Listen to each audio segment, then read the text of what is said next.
దోమలు కొడుతున్నాయి, దోమలు కొట్టక లేకపోతే రంభా ఊరవసి వచ్చి కన్ను కొడతారండి దీనికి. ఎవరికైనా అయ్యో కొడతాయి. ఈ దోమల మీద దండయాత్ర చేసాడు కదా, అవన్నీ పక్కబట్టి ఉంటాయి. ఒక కత్తి అడుగుని దోమల కోసం తిరిగాడు, అక్కడ చాకు లేదా దాన్ని పెట్టి పూడితే పోయేది కదా దోమల్ని. అంతే కొడాలి వెంకటేశ్వరం అంత ఈజీగా చెప్పాడు ఆ రోజు కూర్చుని. మిథున్ రెడ్డి నీకు సరిపోదు,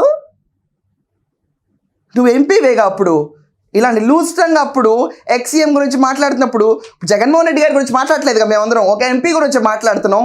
ఆంధ్రప్రదేశ్లో లిక్కర్ కుంభకోణం జరిగిన దాంట్లో కింగ్ పెన్ నువ్వని సిట్ వాళ్ళు ఛార్జ్ షీట్లో నీ పేరు వేశారు, నిన్ను తీసుకెళ్ళినప్పుడు అరెస్ట్ చేశారు. నిన్ను అరెస్ట్ చేసిన తర్వాత నిన్ను సర్వసాధారణమైన వ్యక్తి కింద చూడకుండా స్పెషల్గా ఎందుకు చూడాలో నాకు అర్థం కావట్లేదు.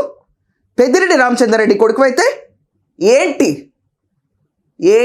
మీరందరూ ఎక్కిరిచ్చారు కదా చంద్రబాబు నాయుడు గారు నాన్న ఖర్జూర్ నాయుడు వాళ్ళ నాన్న లవంగాయ నాయుడు అని తలంచుకున్నారు కదా అన్నిటికీ. ఈరోజు నీకేంటి? ప్రజాసేవ చూడడం కోసం ఎంపీ పార్లమెంట్ సెషన్స్ కోసం నీకు టీవీ కావాలా? టీవీ చూస్తున్నప్పుడు నీకు భోజనం అందించడానికి ఒక అటెండెంట్ కావాలా? నీకు కూడా అలాగే కొడతాయి. ప్రజల ఆరోగ్యంతో ఆడుకున్నారు వాళ్ళు, ఎన్ని కత్తిపోట్లు తిని ఆపరేషన్ చేసుకొని నువ్వు కూడా కత్తితో కోసుకొని కొన్ని ముక్కలు వేసుకొని దుప్పట వేసుకోవన్న భావన చాలామంది కలగదా?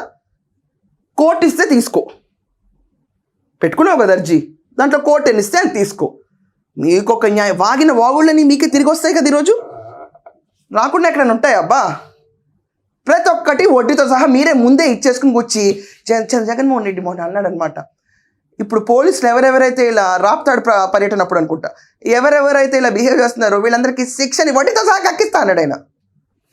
వడ్డీతో సహా మీ మాటలు మీరే ముందు రికార్డ్ చేసుకుని పెట్టుకున్నారు. అదేంటో మీ కర్మ నాకు అర్థం కాదు.